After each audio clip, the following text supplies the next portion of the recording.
मस्जिद और दरगाह के अंदर जाकर कुरान की बेइज्जती करी, उसके ऊपर आज दुनिया शहर के सभी मुसलमान भाई और सभी सर्वपक्षीय दल यहाँ पर आंदोलन कर रहे हैं। दोस्तों, जब से हिंदुस्तान आजाद हुआ, जब से मुसलमान इस देश में परेशान है। आजादी के वक्त के अंदर जो कुर्बानी हमारे उलमा किराम ने दी, हिंदुस्तान अंग्रेजों से हम आजाद कर देंगे तो हिंदुस्तान के अंदर हम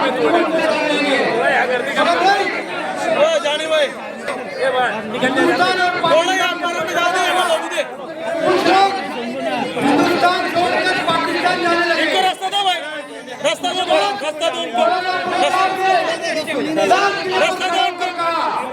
मुसलमानों, हिंदुस्तान के अंदर हमारे बाप दादाओं की कब्रें, हमारी मस्जिदें यहाँ से छोड़कर मत जाओ। जो लोग यहाँ रहेंगे, हिंदुस्तान में इंसाफ एक जैसा होगा। मगर क्या हुआ, आजादी के बाद से आज तक मुसलमान इस देश में परेशान है।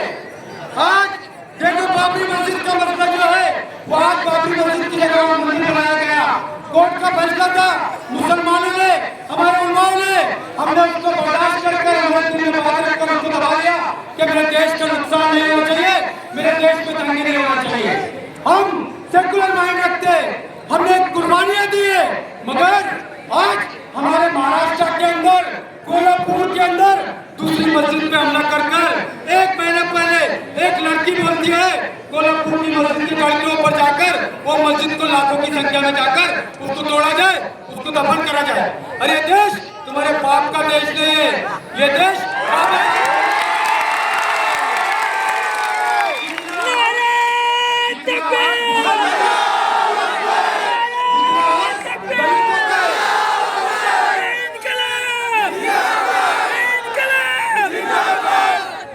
दोस्तों, मेरा मकसद सिर्फ ये है, हिंदुस्तान के अंदर जितना हक हिंदुओं का है, जितना हक दलितों का है, उतना ही हक हमारा भी है। मगर अगर हमारे ऊपर कोई अत्याचार होता तो जमहूरियत से सर गिने जाते। यहाँ पर जितने लोग आए ना, मैं समझता ये कम आए। यहाँ पर उन्होंने इकराम ने ऐलान किया, दुनिया शहर के अंदर ने ऐलान किया, ये हमारी मस्जिदें, हमारे कुरान की बेइज्जती हो रही है। लाखों हजारों की संख्या में लोग पाने तक पहुंचना चाहिए थी। मगर मैं आप लोगों का बहुत शुक्रिया करता हूँ, कम से कम हजारों की संख्या में विरोध किया। जब कोई चीज जलती है तो चिड़िया पानी डालती है, तो हमारा काम बुझाने में काम आने वाला है।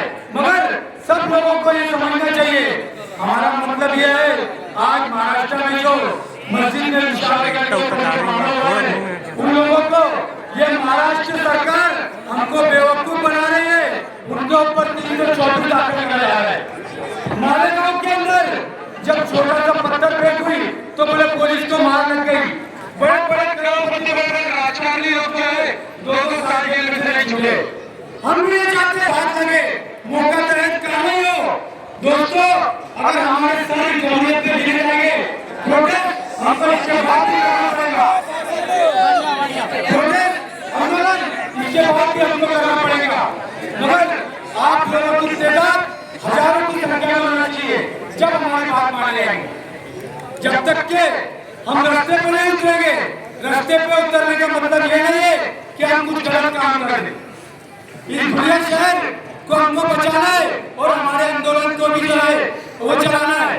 दोस्तों, ये सरकार का काम है। आज तक के कोल्हापुर मस्जिद के ऊपर किसी ने हमला नहीं किया। आज ये सरकार ने देखा कि हमारी मर्यादा पुराने किए तो हिंदुस्तान महाराष्ट्र में जातिवाद के खत्म कर जाए। अगर ये सरकार चाहती, वो असल मुस्लिम जो वहां का पालक मंत्री है उससे राजीनामा लेना चाहिए, ये उसका काम है। वहां का अंदर उससे राजीनामा लेना चाहिए। आज ये मस्जिद और कुरान की उन्नति सिर्फ महाराष्ट्र नहीं, हिंदुस्तान नहीं, पूरी दुनिया के लोग देख रहे हैं कि मुसलमानों पे हिंदुस्तान में क्या जुल्म हो रहा है। और मुसलमान हिंदुस्तान में नहीं है, पूरी दुनिया के अंदर मुसलमान है। हम ये नहीं बोलते कि हमको जो पूरा पूरा इंसाफ मिले, मगर जो जुल्म हम पे होता है, जब हमारी कौम से कुछ एक्शन होता है तो हमारी कौम के लोगों को, बेकसूरों को तुम 5-5, 6-6 साल में चढ़ाया जाता है, टाटा और नौका में चढ़ाया जाता है। मालेगांव में साध्वी प्रज्ञा सिंह ने बम ब्लास्ट करे और कौन अंदर हुआ? मुसलमान नौजवान जिनका कोई कसूर नहीं है। बताइए आप, कोई किले से गिरा बेड़ा हो, कोई भी आदमी हो, नशेखोर हो, वो मस्जिद में चप्पल पहन के जा सकता है क्या? तो मालेगांव मस्जिद के अंदर बम ब्लास्ट कैसे कर सकता है? तो हम इस देश के रहवासी है, अगर गुनाह हमने किया है तो गुनहगार की सजा अमीन पटेल को मिलना चाहिए और सामने वाली पार्टी अगर गुनाह कर रही है तो उसको भी सजा मिलनी चाहिए। जब ये देश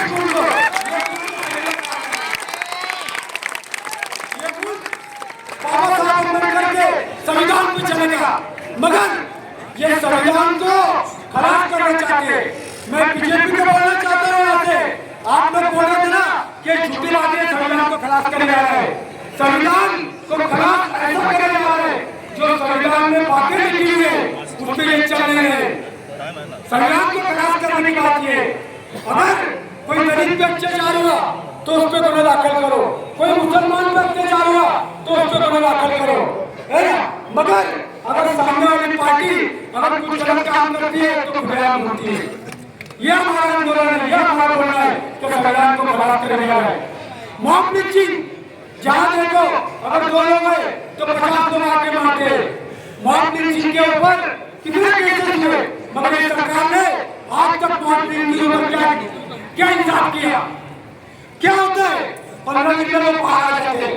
अरे 2-2 साल खड़ो, अगर मौत की शक्ल में अगर कोई लेकर उनको मारा जाए तो उनको मालूम पड़े कि भाई अगर किसी को मारना है तो पुलिस है, कानून है, कायदा है, गुनाह दाखिल करना है। हमारा अधिकार नहीं है, हमारा भी अधिकार नहीं किसी को मारना। इंसाफ करने वाली ये शासन है, पुलिस प्रशासन है। दोस्तों, हमको कभी भी दुनिया शहर के लोग बहुत जागरूक है, मगर अगर किसी ने भी आंदोलन बुलाया, प्रोटेस्ट बुलाया तो कोई गलत हरकत नहीं होनी चाहिए। कोई भी काम का रहनुमा तुम्हारे लिए आगे नहीं बढ़ेगा। अगर कोई गलत हरकत तुम कर देते तो पूरा काम के रहनुमा को बर्बाद कर देती है। इसके लिए कोई प्रोटेस्ट करने को तैयार नहीं होता है मुस्लिम कौम के अंदर। ये मेरा आज ये प्रतीक में बोल रहे, मेरे पास में बहुत सारे वक्त है, फिरोजा है, शहबाज जी है, बहुत सारे लोग बैठे। दोस्तों, मुस्लिम समाज की तरफ से अगर प्रोटेस्ट करेगा, कोई भी कौम को रास्ता है तो हजारों लोग प्रोटेस्ट करेगा, मगर उसमें कोई गलत कदम नहीं उठना चाहिए ताकि कोई कौम का रहनुमा अपने लिए आवाज उठाने को करेगा। बस इतना बोलते हुए मैं बात खत्म करता हूं। लोकप्रिय आमदार, हम सबके दिलों की धड़कन, विकास पुरुष, मुसलमानों की आवाज उठाने वाले, हम सबके अंदर मेरे भाई आमदार डॉक्टर फारूक साहब की क़यादत के अंदर हमने आज ये विशालगढ़ के ऊपर जो हमला हुआ है, मस्जिद से शहीद करने की कोशिश की, उसके बारे में हम तमाम मेरे भाई दोस्त बुजुर्ग जमे और यहाँ बैठे हुए मेरे तमाम नगर सेवक माजी माजी, तमाम सामाजिक कार्यकर्ता, सोशल वर्कर, हम सब यहाँ एक मुसलमानों पे जुल्म, अन्याय, अत्याचार के ऊपर यहाँ बैठे हुए। मेरे दोस्तों, विशालगढ़ की मस्जिद और बाकी अतिक्रमण और मुसलमानों का अतिक्रमण का तो ये बहाना था, प्लानिंग और अलग है सरकार का। क्योंकि उस वक्त हैदराबाद की एक महिला, एक बच्ची बोलती है 8 दिन पहले कि हम हजारों की तादाद के अंदर विशालगढ़ में जाने वाले हैं अतिक्रमण तोड़ने के लिए, मस्जिद तोड़ने के लिए, गुलाम चैलेंज कर रही है। क्लिप सब तरफ वायरल हुए। ये गवर्नमेंट को नहीं मालूम, शासन प्रशासन को नहीं मालूम। कोल्हापुर के अंदर 137 कलम लगी है, जो कायदा है कि 3 से 14 आदमी नहीं आ सकता। विशालगढ़ के नीचे बंदोबस्त पुलिस का बंदोबस्त होने के बाद कायदा वहाँ पे कलम लगाया गया है। उसके बाद भी तुम वहाँ ज्यादा से ज्यादा तादाद में, हजारों की तादाद में लोग आते हैं। ताकि चार आदमी छोड़ने का अधिकार नहीं होते हुए भी इतनी तादाद में आपने अतिक्रमण का बहाना लेके विशालगढ़ के ऊपर मुसलमानों पे हमला करने का प्लानिंग करके दोस्तों अतिक्रमण तोड़ना ये उनका काम है पब्लिक का। ये नगर पालिका, महापालिका, ग्राम पंचायत, पंचायत समिति ये अधिकारियों का काम है। बारिश के अंदर 102, 103 की नोटिस नहीं दे सकते जब तक पुनर्वसन होता नहीं अतिक्रमण तोड़ नहीं सकते। और कई वर्षों से अतिक्रमण हुआ में और सिर्फ मुसलमान नहीं हिंदू भाई हुआ में तकलीफ हो रही है दोस्तों। तकलीफ 2 महीने पहले जो लोकसभा का इलेक्शन हुआ, लोकसभा में पूरे दुनिया ने बल्कि महाराष्ट्र ने पूरे हिंदुस्तान में अल्लाह पाक का एहसान है कि मुसलमानों को एकजुट किया अल्लाह ने। और अल्लाह का एहसान है कि मुसलमानों ने अपनी तादाद में अपनी ताकत बता के बता दिया कि मुसलमान एक है, हम चाहे उसको चुन के ला सकते हैं।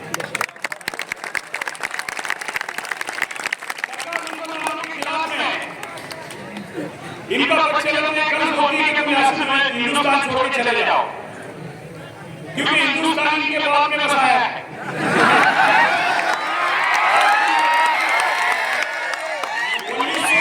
के अंदर भी लोगों को जाना था वो मोहम्मद अली जिन्ना साहब के साथ चले गए।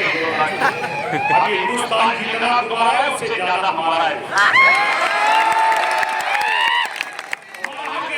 इस हिंदुस्तान को आजाद करने के लिए हमारे बुजुर्गों के दोस्तों नौजवानों ने कुर्बानी की। शहीद अब्दुल्ला खान